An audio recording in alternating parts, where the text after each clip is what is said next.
Why don't we move on to something that is bombastic, though? The Mandalorian, season 2, episode 1, chapter 9, returning to Disney Plus. We got like a 50-minute season opener almost. Oh yeah, 54 minutes, longest of this season. Give it to me. Our series. Put it right into my veins. You know what I really liked about this episode? There's a lot. I was totally enraptured in this. Like, I was just so into this episode. Couldn't wait on Friday morning to wake up and watch. Totally met everything I wanted. All my expectations were very much met. But I got to the end of the episode. I was like, wow, we got very little Baby Yoda in this. And this was still a fucking awesome episode of TV. And it just highlighted to me how much of a well-oiled machine this show is at this point. Because the thing we talked about with season 1 was it has this overarching plot that's kind of driving things along, but the episodes a lot of times felt like side adventures, side quests, bottle episodes, kind of exactly. TV. And it made it so fun to explore all these parts of the Star Wars galaxy and meet all these new people that just kind of pop in and out. You had like Bill Burr coming in for short cameos, 1-episode cameos. And this show has so much to it that I like, and that's so well done that you can take probably the most famous and well-liked part of the show and kind of sideline it for a whole episode, and it still works out just great. So really impressed. How did you feel about chapter 9?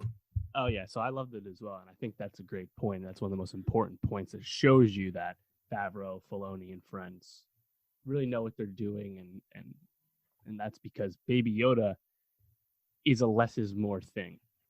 It's a break in case of emergency thing. Obviously, plot-wise, Baby Yoda's ability is very Deus Ex Machina, so it can't be all the time. It'll just lose effectiveness, right? Right. And it's also believable that Baby Yoda just doesn't interfere all the time because it's a juvenile being, right? But that was I think an important sign that Baby Yoda is, in this episode you get Baby Yoda looking really cute, hanging out with the speeder bike early on, shutting the floating crib cage when Mando's about to kick some ass, so yep, that was enough. You got 2 new GIFs for everyone to use online, but narratively I like that decision. It's funny now coming to Mandalorian season 2, which luckily was able to complete production right before quarantine, so the show is not really affected by those shutdowns. Really, one of the last shows we're going to get of that ilk. But Star Wars is in a different place just a year later, right? After the rise of Skywalker, Mandalorian is no doubt the crown jewel of the Star Wars franchise, and also the only ongoing thing about it right now. So, I think people are even more invested in it. And also, after the pandemic, Disney is going even harder on Disney Plus, and this is by far the flagship of the streaming service and what reportedly has driven the most subscriptions. So, a lot going into this season. And I mean, to me, you have this episode that is very procedural in nature, traditional, yet it ends and you still kind of get the serial ongoing Mandalorian story to keep you waiting for next week. And more importantly, it's just incredibly well made and entertaining the whole time. And it has lots of cool lore stuff if you're a hardcore fan, but like season 1, you don't need to know that stuff to enjoy The Mandalorian. So to me, this was a total success as a season premiere. Yeah, in a lot of ways, it was like the good, the bad, and the ugly mixed with Jaws, mixed with Star Wars. And to have an episode that kind of encapsulates all of those types of genres and does it succinctly and well.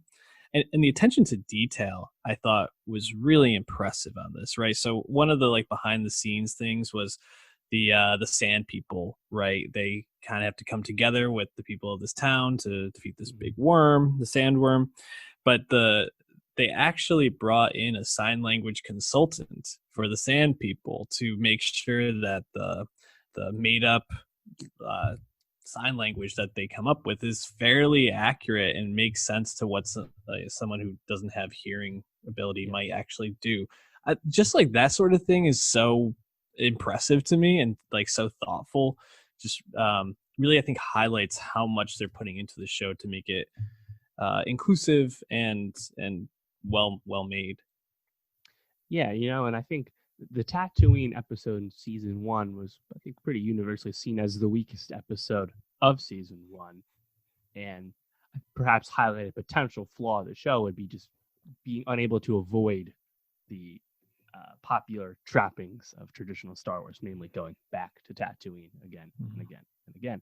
But going back in this instance made sense because of where that first episode left us off with those, clicking spurs after Mandalorian killed Fennec Shan, that guy he was with, right? And you get that teaser at the end of this premiere episode. We'll get to that in a second. But to me, I was so thrilled to see that Sand People stuff, to see more of the Tusken Raiders, because you don't get a lot of it, but you get kind of a glimpse more into Tusken Raider culture and the fact that they're not just these mindless savages the way they were originally introduced, right? Reminded me a little bit of how Attack of the Clones, suggested, albeit again not super well, but suggested that it's a full culture.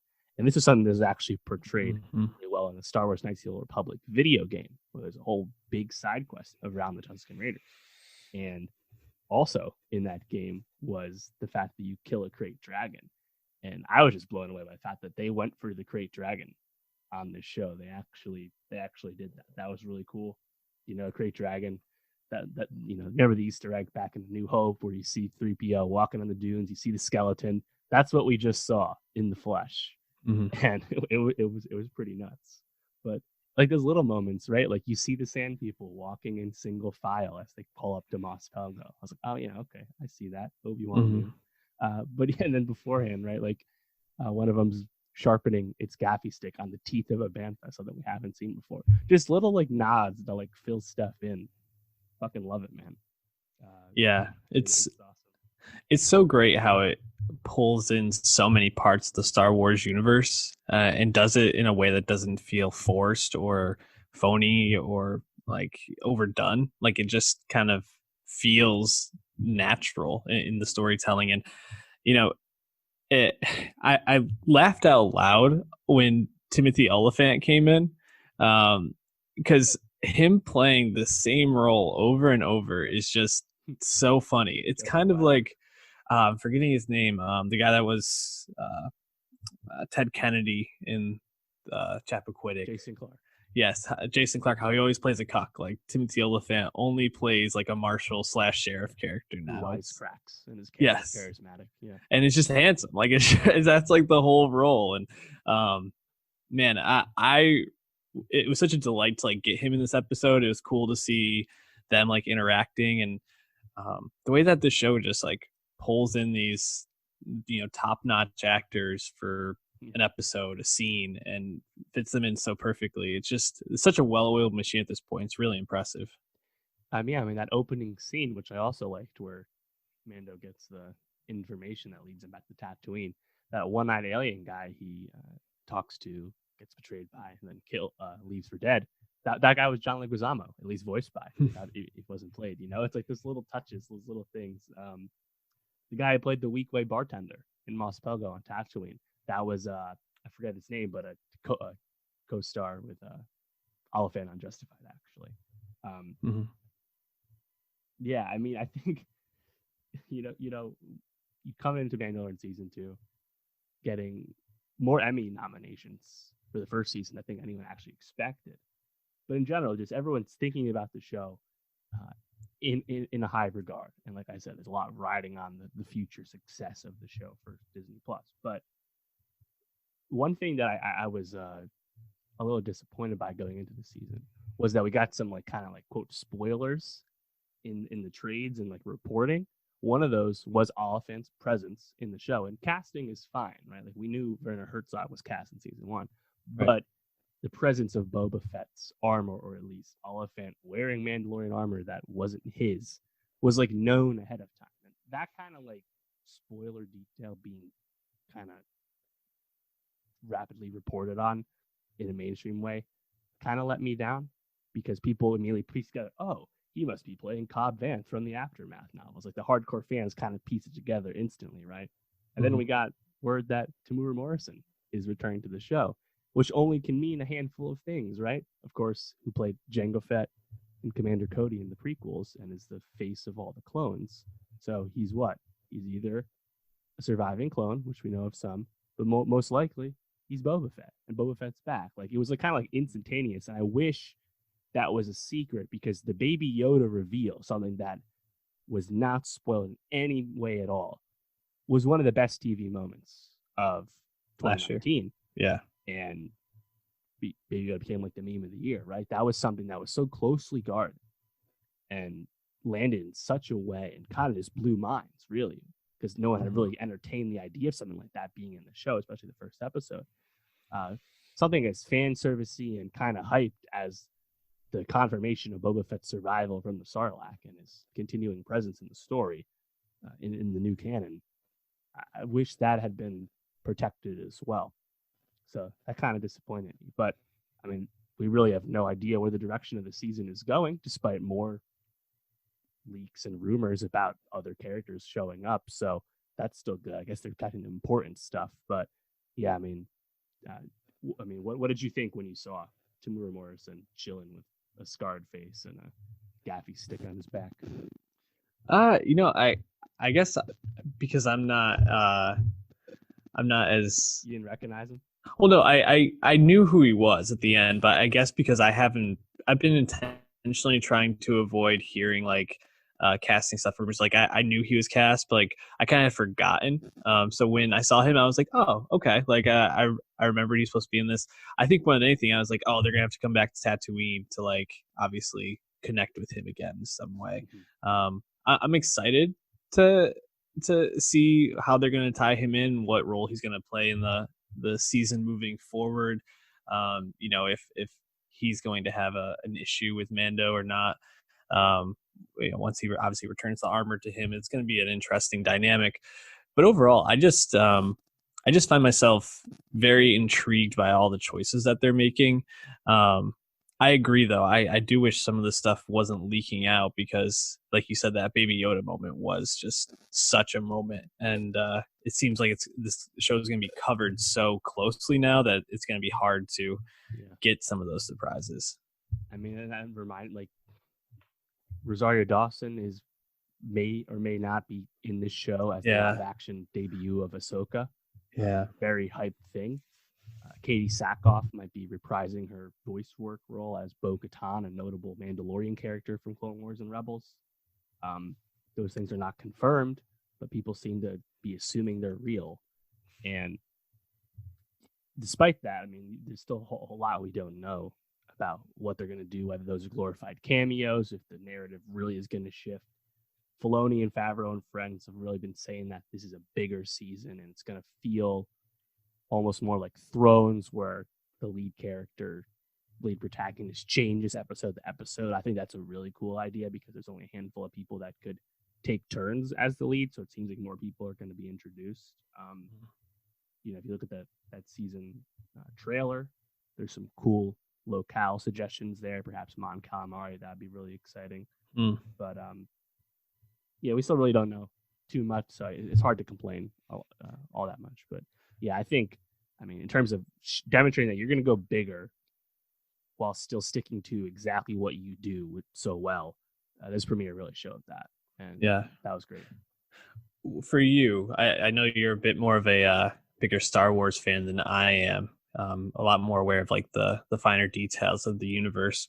Is there a reported rumor or a suspected plot development that you're most looking forward to, or like a character you're most excited to see? It has to be Rosario as Ahsoka, and just what that entails. A lot of people are starting to paint connections where Star Wars Rebels leaves off with Ahsoka trying to find the lead of Rebels, Ezra Bridger, who's kind of off in the vast reaches of space, and whether bringing Baby Yoda to Ezra and Ahsoka, what could that mean? Are we going to connect those two things? Maybe will this lead into Dave Filoni's next show that he will show run right? Mm. Rebels is done. Clone Wars was finished with a nice bow earlier this year. Check the review out. But Filoni is going to start show running again. He doesn't show run The Mandalorian. That's Favreau, right? Will The Mandalorian kind of be like a soft prologue to Filoni's new show? And is that new show actually going to be live action now instead of animated? I think that's kind of where all the hardcore people have their heads at. If there's something we can draw, and whether even if we get that in earnest by the end of this season, or that it's another season away, because we know what Cassian Andor Rogue One show and the Obi-Wan show, those are closer to airing than anything Filoni's doing. So Right.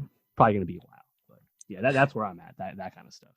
Yeah, I can't wait to see Rosario and Ahsoka in this show. Going to be really cool. Mandalorian, I mean, just excellent TV show, even if you're not as in the Star Wars weeds as Dave is. So check it out and leave your thoughts below if you're watching on our YouTube video. What do you want to see this season? What did you like about or episode 1 of season 2? We didn't get Giancarlo yet. Yeah, I know. And that the dark saber. I'm excited to see all of it again.